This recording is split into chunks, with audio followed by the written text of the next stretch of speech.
Hello बच्चों, कैसे हैं आप। उम्मीद करती हूँ आप बढ़िया और एकदम मज़े में होंगे और अपनी पढ़ाई में व्यस्त होंगे। तो आइए आपकी पढ़ाई को हम आगे बढ़ा लेते हैं और पढ़ते हैं अगला अध्याय हमारा वर्ण विचार। तो बच्चों, इस अध्याय में हम वर्णों के विषय में चर्चा करेंगे। वर्ण क्या होते हैं, वर्णमाला कैसे बनती है। तो आइए शुरुआत कर लेते हैं। बच्चों, बोलते समय हमारे मुख से अनेक ध्वनियाँ निकलती है ना। दिन भर हम बोलते ही रहते हैं, उसमें हम कई ध्वनियों का प्रयोग करते हैं। सामने हमारे चित्र हैं, आइए चित्रों के माध्यम से जानें। तो पहले चित्र में क्या दिया गया है, फल, और दूसरा चित्र बच्चा। तीसरे चित्र में जो शब्द है वो है किरण। बच्चों, इन ध्वनियों के खंड अर्थात टुकड़े किए जा सकते हैं। अर्थात फल जो शब्द है इसका खंड किया, इसको खंड किया हमने तो 4 ध्वनियां निकली, फ अ ल अ, 4 ध्वनियां। ऐसे शब्द बच्चा, ब अ च अ आ, 5 ध्वनियां। किरण, क इ र अ ण अ, 6 ध्वनियां इसके अंदर। यानी कि शब्द को जब हमने बांटा तो ये ध्वनियों में बट गया। लेकिन अब जो ध्वनियां हमारे सामने आई, इनके क्या हम और टुकड़े कर सकते हैं और खंड कर सकते हैं। तो बच्चों, निष्कर्ष ये है कि अब इन खंडों के और खंड नहीं किए जा सकते। ऐसी ही ध्वनियों को ही वर्ण कहते हैं। अर्थात वे छोटी से छोटी ध्वनियां जिनके टुकड़े नहीं किए जा सकते वर्ण कहलाती हैं। अर्थात वे छोटी से छोटी ध्वनियां जिनके टुकड़े नहीं किए जा सकते वर्ण कहलाती हैं। तो आइए, वर्णों को हमने जान लिया, अब बढ़ते हैं अगली तरफ जो है वर्णमाला, अर्थात वर्णों से बनने वाली हमारी वर्णमाला। बच्चों, वर्णों के व्यवस्थित समूह को वर्णमाला कहते हैं। अर्थात सभी वर्णों को एक सिस्टमैटिक तरीके से, व्यवस्थित तरीके से रखा जाता है, उसी से वर्णमाला बनती है। और हमारी हिंदी की वर्णमाला भी है। प्रत्येक भाषा की अपनी वर्णमाला होती है। हिंदी भाषा की वर्णमाला इस प्रकार है, आइए उसे जान ले। तो सबसे पहले हमारी हिंदी भाषा की वर्णमाला में आते हैं स्वर। ये है 11, अ आ इ ई उ री ए आई ओ औ। ये 11 स्वर हैं हमारे। उसके बाद स्वरों के बाद नंबर आता है व्यंजन का। 33 व्यंजन होते हैं हमारे। क ख ग घ ड च छ ज झ ञ, ट ठ ड ढ ण, त थ द ध न, प फ ब भ म। और उसके बाद हमारी वर्णमाला में आते हैं अंतस्थ व्यंजन। ये 4 हैं, य र ल व। फिर आता है ऊष्म व्यंजन का नंबर, ये भी 4 हैं, श श स ह। और इन सब को मिलाकर हमारी वर्णमाला तैयार हो जाती है। तो आइए, वर्णमाला भी तैयार हो गई, अब बढ़ते हैं वर्णों के भेद की ओर। तो बच्चों, उच्चारण एवं प्रयोग के आधार पर वर्णों के 2 भेद होते हैं, स्वर और व्यंजन। चलिए एक एक करके इन्हें भी विस्तार पूर्वक जानें। सबसे पहले पढ़ेंगे हम स्वरों के विषय में।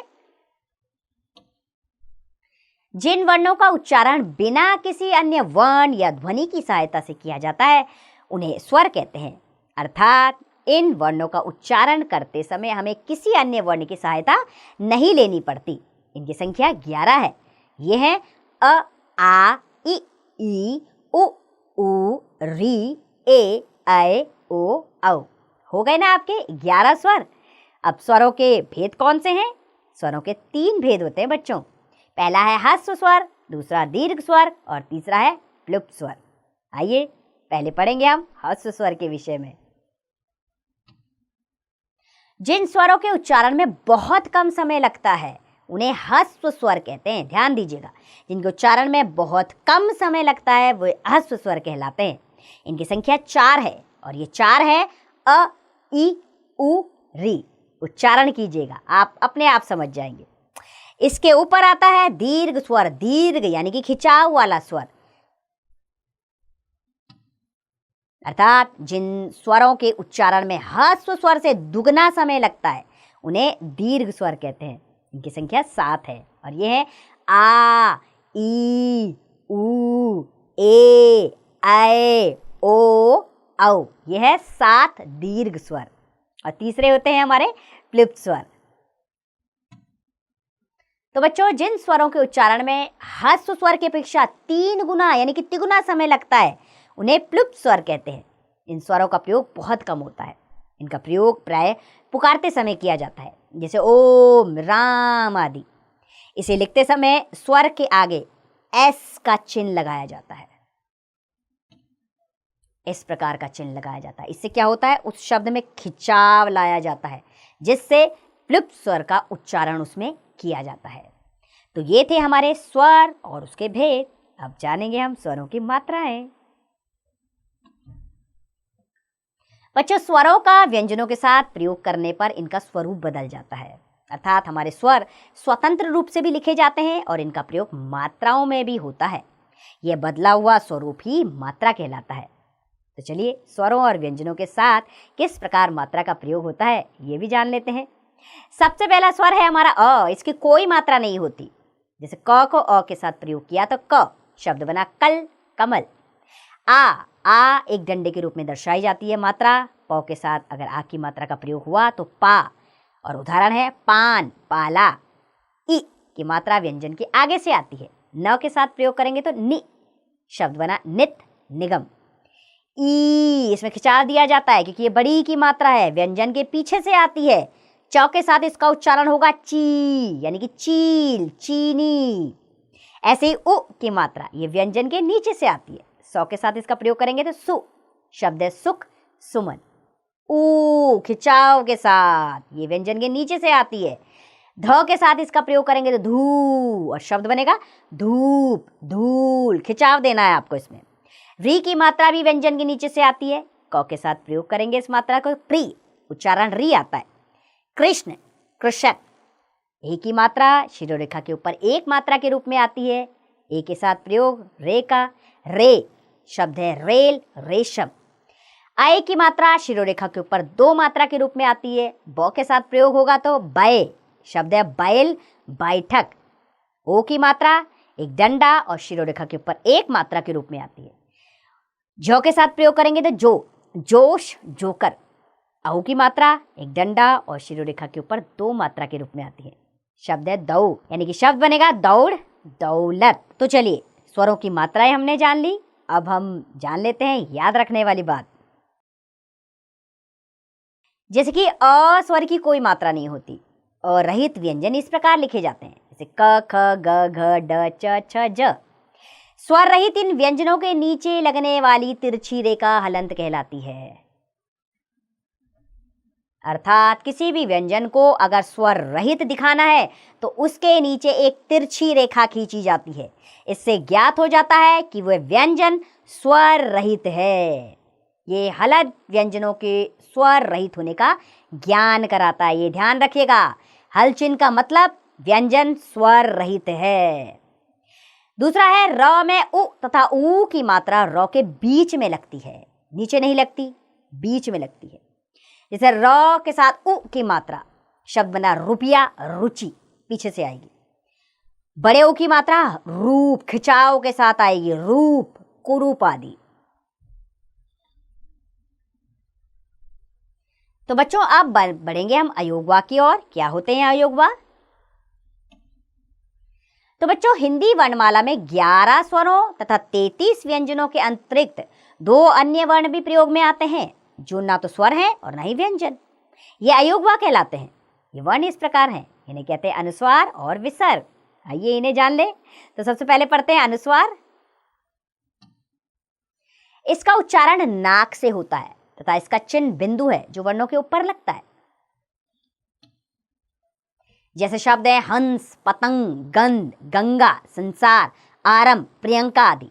इन शब्दों के ऊपर अनुस्वार का प्रयोग होता है, जिसे हम बिंदु बोलते हैं। अगला है विसर्ग। बच्चों, इसका उच्चारण ह के समान होता है तथा इसका चिन्ह 2 बिंदु जो वर्णों के आगे लगता है। जैसे प्रातः, दुख, अतः, छह आदि। ये सब क्या है? इनके पीछे लगने वाले विसर्ग। इसका उच्चारण ह की तरह होगा।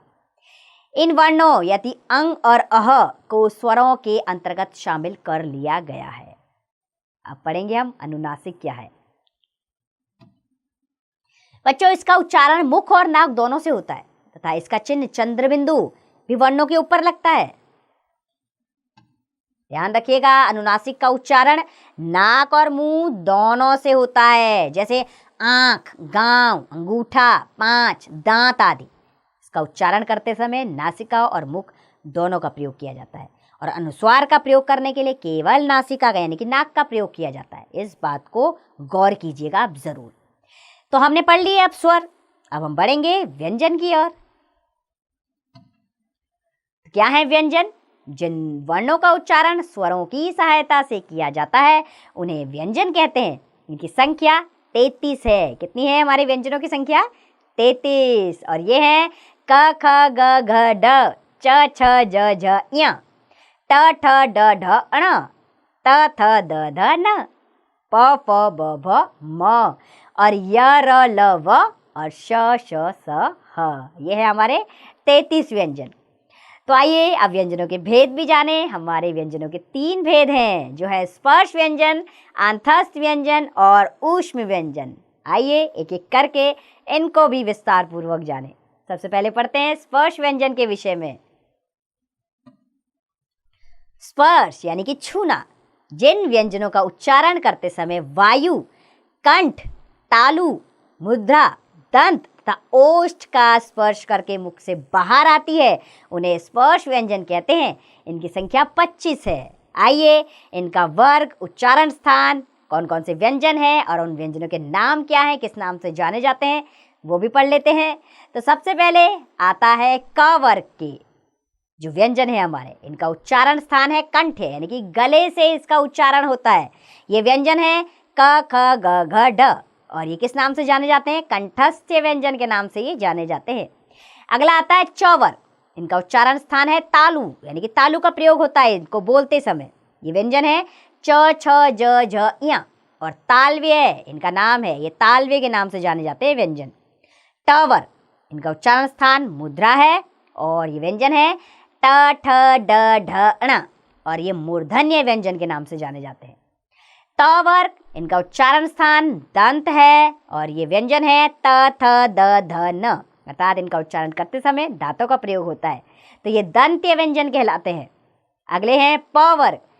ये ओष्ठ है इनका उच्चारण स्थान, अर्थात होठों का प्रयोग होता है इसमें। ये व्यंजन है प फ ब भ म और इसीलिए ये ओष्ठीय व्यंजन के नाम से जाने जाते हैं। तो ये पढ़ लिया हमने स्पर्श व्यंजन। अब बढ़ते हैं हम अंतस्थ व्यंजन की ओर। तो बच्चों, जिन व्यंजनों का उच्चारण स्वरों और व्यंजनों के मध्य होता है उन्हें अंतस्थ व्यंजन कहते हैं। इनकी संख्या 4 है और ये हैं य र ल व और तीसरे हैं हमारे ऊष्म व्यंजन। तो बच्चों, जिन व्यंजनों का उच्चारण करते समय वायु मुख से टकराकर ऊष्मा यानी कि गर्मी पैदा करती है उन्हें ऊष्म व्यंजन कहते हैं। इनकी संख्या 4 है। ये है श श स ह। ये 4 हमारे ऊष्म व्यंजन है। तो बच्चों, इन व्यंजनों के अतिरिक्त कुछ और भी व्यंजन हैं, किंतु ये स्वतंत्र व्यंजन नहीं है बल्कि अन्य व्यंजनों से मिलकर बने हैं। ये 2 प्रकार के माने जाते हैं, एक है संयुक्त व्यंजन और दूसरे है द्वित्व व्यंजन। अर्थात ये दोनों तरह के व्यंजन 2 व्यंजनों के मेल से बनते हैं। तो पहले पढ़ेंगे हम संयुक्त व्यंजन क्या है। तो बच्चों, 2 भिन्न व्यंजनों के मेल से बनने वाले व्यंजन संयुक्त व्यंजन कहलाते हैं। भिन्न भिन्न यानी कि अलग अलग, यानी कि दोनों व्यंजन अलग अलग तरीके के होंगे, ये आपस में मिलेंगे और एक नए व्यंजन का निर्माण करते हैं। इनकी संख्या 4 है। जैसे क और श 2 अलग तरीके से व्यंजन है, इनसे मिलकर एक नया व्यंजन बनता है श और शब्द बनता है क्षति, क्षत्रिय, क्षमा। ज और य इन दोनों के मेल से ज्ञ नामक व्यंजन बनता है, शब्द है ज्ञान, ज्ञानी, यज्ञ। त और र से त्र व्यंजन बनता है, शब्द है पत्र, इत्र, त्रिशूल। और श और र से श्र नामक व्यंजन बनता है, शब्द है श्रवण, श्रमिक, श्रद्धा। तो ये पढ़ा हमने संयुक्त व्यंजन। अब हम पढ़ेंगे द्वित्व व्यंजन। द्वित्व व्यंजन भी 2 व्यंजनों के मेल से बनते हैं, लेकिन 2 समान या एक जैसे व्यंजनों के संयोग से बनने वाले व्यंजन द्वित्व व्यंजन कहलाते हैं। अर्थात इसमें भी 2 व्यंजन मिलकर एक व्यंजन का निर्माण करते हैं, लेकिन दोनों व्यंजन एक जैसे होते हैं, एक ही जैसे होते हैं, एक आधा और एक पूरा। जैसे क, दो क मिल गए और शब्द बना शक्कर, चक्की, मक्का। च, दो बार च, सच्चाई, बच्चा, कच्चा। त से पत्ता, गत्ता, सत्ता। म से चम्मच, सम्मान, निकम्मा। इन्हें द्वित्व व्यंजन कहा जाता है क्योंकि एक जैसे व्यंजन का दो बार आना, इसीलिए ये द्वित्व व्यंजन कहलाते हैं। अब बढ़ते हैं आगत ध्वनि की ओर। तो बच्चों, हिंदी भाषा में कुछ ध्वनियां विदेशी भाषाओं से भी आई हैं। ऐसी ध्वनियों को आगत ध्वनियां कहते हैं। याद रखिएगा इस बारे में। जो विदेशी भाषाओं से आई ध्वनियां हैं, उनके ऊपर चिन्ह लगता है, ये आगत ध्वनियां कहलाती हैं। जैसे आ, बच्चों इसका उच्चारण ओ की तरह किया जाता है, लेकिन ऊपर अर्ध चिन्ह आता है, यानी कि चंद्र बिंदु नहीं आएगा, अर्ध चंद्र बिंदु का प्रयोग नहीं करेंगे आप। अक्सर आप लोग इसमें अशुद्धि कर जाते हैं और चंद्र बिंदु लगा देते हैं, जो गलत होता है। चंद्र बिंदु नहीं, अर्ध चंद्र। इस तरह बिंदु नहीं आएगा इसमें। इस ध्वनि का प्रयोग अंग्रेजी के शब्दों के ठीक उच्चारण के लिए किया जाता है, अर्थात अंग्रेजी के वे शब्द जो हमारी हिंदी भाषा में आए हैं, उसमें इसका प्रयोग किया जाता है। इसका चिन्ह अर्धचंद्राकार है, जैसे डॉक्टर, बॉल, हॉकी आदि। इन सब में अर्धचंद्र आता है, लेकिन अक्सर बच्चे बिंदु लगाकर शब्द गलत कर देते हैं और ये अशुद्धि मानी जाती है, जिससे आपके नंबर कट जाते हैं। तो आप विशेष तौर पे इस पे ध्यान रखिएगा। आगत ध्वनि का चिन्ह है, उसमें अर्धचंद्र आएगा, बिंदु का प्रयोग नहीं होगा। अगला है ज नहीं, ज, नीचे नुक्ता आएगा। इस ध्वनि का प्रयोग उर्दू, फारसी, तुर्की आदि शब्दों में किया जाता है, जैसे जब्त, जमीन, मजहब आदि। इसका उच्चारण करते हुए भी आप सावधानी बरतें, क्योंकि आप जैसा उच्चारण करेंगे आप लेखन भी वैसा ही करेंगे। ज लिखेंगे, बोलेंगे, वैसा ही लिखेंगे। ज बोलेंगे, ज का अर्थ हुआ नीचे नुक्ता, यानी कि बिंदु आना जरूरी है। अगला है फ। इस ध्वनि का प्रयोग भी उर्दू, फारसी, तुर्की आदि शब्दों में किया जाता है, जैसे फन, फतह, फरिश्ता आदि। उच्चारण पर विशेष गौर कीजिएगा। अब बढ़ते हैं विकसित व्यंजन की ओर। तो बच्चों, ड, ढ, वर्ण ड तथा ढ के विकसित रूप हैं, इसलिए इन्हें विकसित व्यंजन कहते हैं, अर्थात ड, ढ के नीचे बिंदु लगाकर इन्हें विकसित व्यंजन माना जाता है। इनका प्रयोग शब्द के मध्य या अंत में होता है, अर्थात इनसे कोई भी शब्द आरंभ नहीं होता। इनका प्रयोग या मध्य में होगा या शब्द के अंत में। जैसे शब्द है बड़ा, सड़क, गढ़, चढ़ाई आदि। ये थी आगत ध्वनियां। अब हम जानेंगे र के विभिन्न रूप। बच्चों, र व्यंजन का प्रयोग उसके मूल रूप में तथा अन्य व्यंजनों के साथ संयोग करने पर मात्रा के रूप में किया जाता है। जैसे कि पहला है, जब र अपने मूल रूप में होता है तब अन्य वर्णों और मात्राओं के प्रयोग से अनेक शब्द बनते हैं, जैसे राजा, रूप, पर आदि। बहुत सारे शब्द आ जाते हैं हमारे सामने। और दूसरा क्या है इसका नियम, जब र स्वर रहित के बाद कोई व्यंजन आता है तो यह उस व्यंजन के ऊपर रेफ के रूप में लगता है, रेफ। इस तरह रेफ के रूप में लगता है। जैसे र और म शब्द कैसे, धर्म, शर्म, ऊपर रेफ, र की मात्रा रेफ के रूप में आ गई।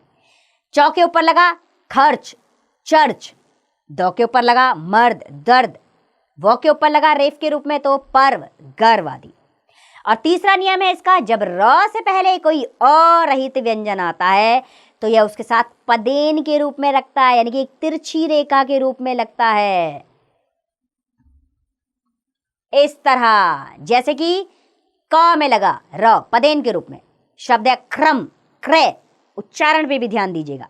म के साथ लगा नम्र, आम्र, प के साथ लगा प्रयास, प्रतिज्ञा। ग के साथ पदेन के रूप में र आया तो ग्रह, ग्रहण। इस तरह पदेन का प्रयोग होता है। और चौथा नियम है, जब र से पहले स्वर रहित ट या ड आता है तो यह उसके नीचे पदेन के रूप में लगता है, दो तिरछी रेखा के रूप में, जैसे कि ट्रक, ट्रेन, ड्रम, ड्रामा। इस तरह पदेन के रूप में, किसमें, ड और ट के नीचे ही ये लगेगा हमेशा। तो चलिए अब हम जानेंगे वर्ण विच्छेद क्या है। वर्ण जो आपने अभी पढ़े, विच्छेद उन्हें अलग करना, बहुत आसान है। किसी शब्द में प्रयुक्त वर्णों को अलग अलग करने के लिखने की प्रक्रिया वर्ण विच्छेद कहलाती है। क्या है? किसी शब्द में प्रयुक्त वर्णों को अलग अलग करके लिखने की प्रक्रिया वर्ण विच्छेद कहलाती है। जैसे रोहन, रोहन शब्द है, इसका वर्ण विच्छेद करेंगे तो क्या आएगा? हमने इसमें व्यंजन और स्वर सब अलग करने हैं, और जब आप स्वर रहित व्यंजन लिखेंगे तो नीचे तिरछी रेखा खींचना ना भूलिएगा, क्योंकि ये स्वर रहित व्यंजन होते हैं।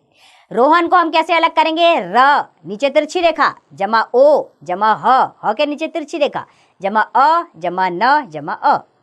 ये बन गया रोहन का वर्ण विच्छेद। अर्थात र में से ओ की मात्रा हटा दी, ह में से अ की मात्रा अलग लिखी, न में से भी अ की मात्रा अलग लिखी। ये हो गया वर्ण विच्छेद। आगे है सैनिक। इसमें स जमा आय जमा न जमा इक जमा क जमा अ। ये बन गया इसका वर्ण विच्छेद। परिश्रम, प जमा अ, र जमा इ जमा श जमा र। याद रखिएगा, श और र संयुक्त व्यंजन है, तो श और र से मिलकर बनता है, इनको अलग अलग लिखना है आपने, श र अ। उसके बाद म जमा अ। भारतीय, भ जमा आ जमा र जमा अ, त जमा ई जमा य जमा अ। ये हो गया इसका वर्ण विच्छेद। आप इसका लगातार अभ्यास करते रहेंगे तो कोई परेशानी नहीं आएगी।